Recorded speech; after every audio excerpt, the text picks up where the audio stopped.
నమస్తే, నేను ఇందు.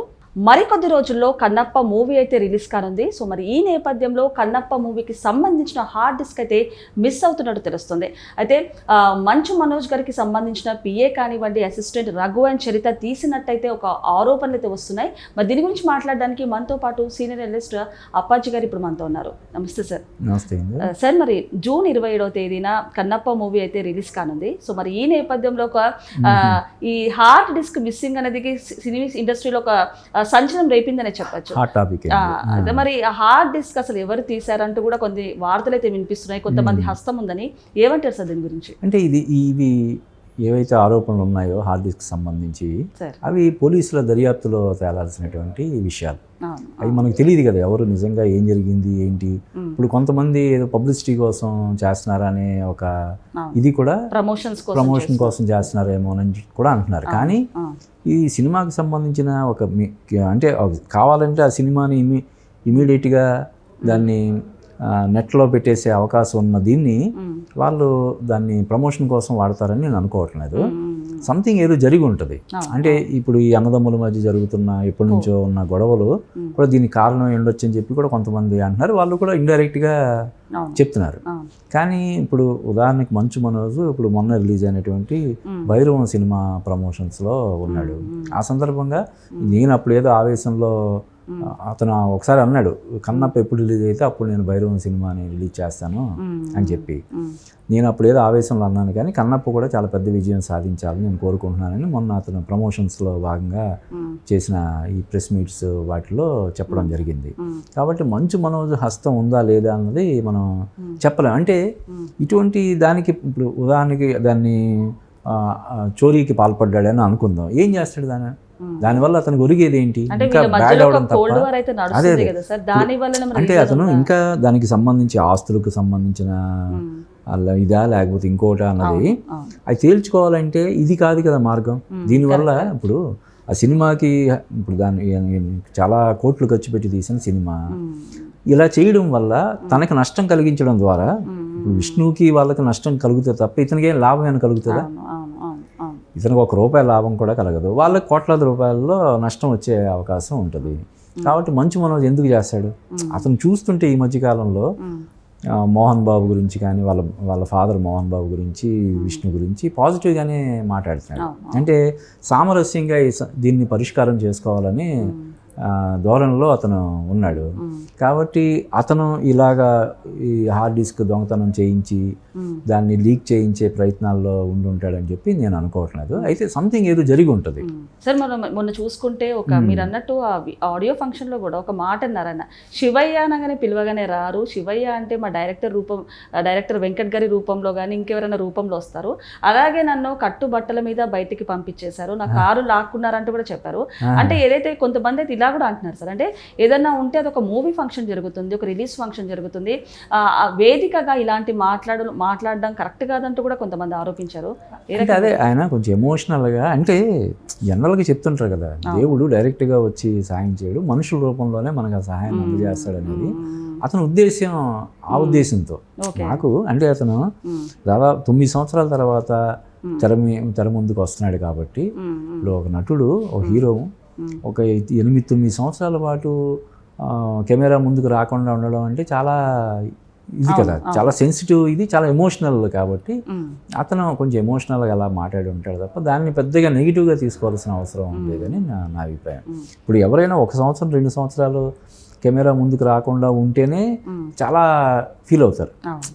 ఇప్పుడు ఈ మధ్య అంటే దాదాపు 2 సంవత్సరాల క్రితం నుంచి మనం మోహన్ బాబు సంబంధించిన ఫ్యామిలీలో జరుగుతున్న గొడవలు అనుకుంటే మరి అంతకుముందు కూడా దాదాపు 7-8 సంవత్సరాలు అతను ఖాళీగా ఉన్నాడు కదా, సినిమాలకు దూరంగా ఉన్నాడు కదా. అందువల్ల కొంచెం ఎమోషనల్గా చాలా రోజుల తర్వాత తెర ముందుకు వస్తున్నాను, ప్రేక్షకుల ముందుకు వస్తున్నాను అనే ఒక దీంట్లో అతను కొంచెం ఎమోషనల్గా అలాగ మాట్లాడి ఉంటాడు తప్ప దాన్ని మరీ నెగిటివ్గా తీసుకోవాల్సిన అవసరం లేదని నా అభిప్రాయం. ఓకే సార్, మరి యాక్చువల్గా ఒక క్లిప్ బయటికి రావాలంటే కానీ ఎంత కష్టం అవుతుంది. అలాంటిది ఏకంగా ఒక హార్డ్ డిస్కే బయటకు వచ్చిందంటే చాలా మంది అయితే ఇదొక లాజికా అంటూ కూడా చాలా మంది అంటున్నారు. అలాగే ఒక హార్డ్ డిస్క్ అంటే కొరియర్ ద్వారా ముంబై నుంచి ఇక్కడికి ఎలా పంపించారు, ఒక 20-25 వేలు పెడితే ఫ్లైట్లోనే పంపించచ్చు కదా అంటూ కూడా చాలా మంది అంటున్నారు. అదే అంటే ఒకసారి ఏమవుద్దంటే మనం దాని పర్యవసనాల గురించి ఆలోచించకుండా ఇందుకు సింపుల్గా అయిపోద్ది కదా అని చెప్పి అనుకున్నప్పుడు ఒకసారి అది వేరే రకంగా దారి తీసే ప్రమాదం ఉంటుంది. ఇంకొకటి ఏంటంటే అదే అంటే ఇప్పుడు ఎలా ఉంటుందంటే ఇప్పుడు ఇది చేస్తే మనం ఈ నెపం వేరే వాళ్ళ మీదకి వెళ్ళిపోద్దన్న ఆలోచనతో కూడా ఇప్పుడు మన పేరు రాకుండా మంచు మనోజ్ చేయించి ఉంటాడు అని మంచు మనోజ్ మీదకి వెళ్ళిపోద్ది కాబట్టి మనం ఇది చెయ్యొచ్చు అని కూడా కొంతమంది ఎవరైనా అది దుస్సాహసం చేసి ఉండొచ్చు. అంటే నువ్వు అన్నట్టు కొరియర్లో ఇంత వాల్యుబుల్ దీన్ని కోట్లాది రూపాయలకు సంబంధించినటువంటి ఒక దీన్ని హార్డ్ డిస్క్ని అంత విలువైనటువంటి అవి వినోదం కన్నప్ప సినిమా అని ఉన్న హార్డ్ డిస్క్ని మామూలుగా జస్ట్ లైక్ దట్ ఎలా పంపిస్తారని విమర్శ కూడా ఉంది. కానీ చెప్పాను కదా ఒక్కొక్కసారి సింపుల్గా అయిపోద్ది కదా ఏముంది అనుకుంటాం కదా. ఇప్పుడు అది ఇప్పుడు ఎవరి చేతుల్లోకి వెళ్ళి దేయింది కాబట్టి దీని గురించి ఇంత మాట్లాడుకుంటున్నాం, లేకపోతే అది పెద్ద ఇదేం కాదు కదా, అసలు ఎలా పంపించారో కూడా తెలియదు కదా. ఇప్పుడు కొరియర్లో పంపించడం అనేది కూడా అది సేఫే, అది ఇదేం కాదు. కాకపోతే ఇలాగ ఉద్దేశపూర్వకంగా ఇప్పుడు ఇంటి దొంగని ఈశ్వరుడు కూడా పట్టాడని చెప్పి అంటారు. ఇప్పుడు అయితే మంచు మనోజ్ అయితే ఎప్పటి నుంచో వాళ్ళతో కొంచెం దూరంగానే ఉంటున్నాడు. మంచు మనోజే చెప్పాడు, నేను వాళ్ళ ఇంటికి మా ఇంటికి వెళ్ళడానికి కూడా నాకు అనుమతి లేదు, మా అమ్మాయి బయటకు వచ్చి మాతో మాట్లాడేసి వెళ్ళిపోద్దు, లేదంటే మా మదర్ మా దగ్గరికి వచ్చి మాతో కొద్దిసేపు స్పెండ్ చేసి వెళ్తుంది అని చెప్పి చెప్తున్నాడు. అండ్ ఇంటికే అనుమతి లేదంటే ఇంకా ఆఫీస్కి అనుమతి అనేది ఉండే అవకాశం లేదు కదా కదా. ఒకవేళ మంచు మనోజ్ మనుషులు అక్కడ విష్ణు గారి దగ్గర పనిచేయడానికి కూడా అవకాశం ఉండదు. సంథింగ్ ఏదో జరిగింది, అది ఇలాగ చిలవలో పొలవలు ఇంకేదైనా ఒకటి జరిగినప్పుడు దానికి రకరకాలుగా అన్వయాలు జరగడం అనేది మామూలే కదా. మంచు మనోజ్ చేయించాడా, లేకపోతే మంచు విష్ణువే ప్రచారం కోసం చేయించాడా, ఇవన్నీ సహజంగానే పుట్టుకొచ్చే ఇవి. ఇంక రకరకాల విశ్లేషణలు ఇవన్నీ జనరల్గా జరుగుతుంటాయి.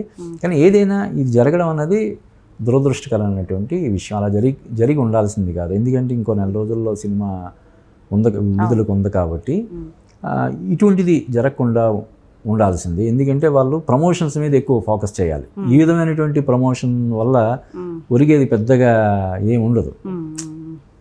ప్రమోషన్ అయితే వస్తుంది, పబ్లిసిటీ అయితే ఫ్రీగా చాలా వచ్చినా కూడా అది పాజిటివ్ పబ్లిసిటీ కాదు కదా, అది నెగిటివ్ పబ్లిసిటీ. ఇంకెన్ని రకాలుగా ఇది అయిపోయింది, ఎందుకులే దీన్ని చూడడం, ఎలాగ ఓటీటీలో వస్తుంది కదా అని అనుకుంటే అది ఇంకా చాలా ప్రమాదం కదా. ఈ ప్రమోషన్ అంతా కూడా అది ఇది రివర్స్ కొట్టేస్తుంది అది కదా.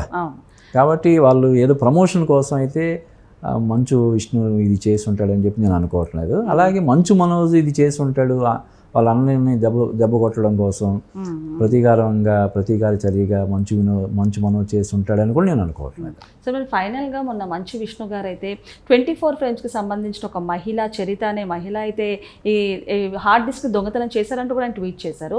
సో మరి ఈ రూపంలోనే మొన్న మంచు మనోజ్ గారు కూడా స్టేజ్ మీద చరితకి థ్యాంక్స్ చెప్తూ స్టేజ్ మీద కొన్ని వ్యాఖ్యలు అయితే చెప్పారు. అంటే నాకు కష్టకాలంలో అండగా ఉన్నావు చరిత, నీకు థ్యాంక్ యూ అంటూ కూడా చెప్పారు. సో మరి ఆ చరిత ఈ చరిత అని అంటూ కూడా చాలా మంది సోషల్ మీడియాలో ట్రోల్ చేస్తారు, ఏమంటారు? నేను అది ఇప్పుడు ఆ చరిత దాని గురించి నేను ఫాలో అవ్వలేదు. కానీ ఒకవేళ నిజంగా చరిత ఈ చరిత ఆ చరిత ఒక్కరై ఉంటే నిజంగా అది దురదృష్టకరమైనటువంటి విషయం. కానీ ఒక లేడీ, అది చరిత కావచ్చు ఇంకొకరు కావచ్చు, ఎందుకు అటువంటి అంత సాహసం చేస్తారు కదా. ఇది చాలా సీరియస్ మ్యాటర్ కదా, సీరియస్ అఫెన్స్ కదా ఇది.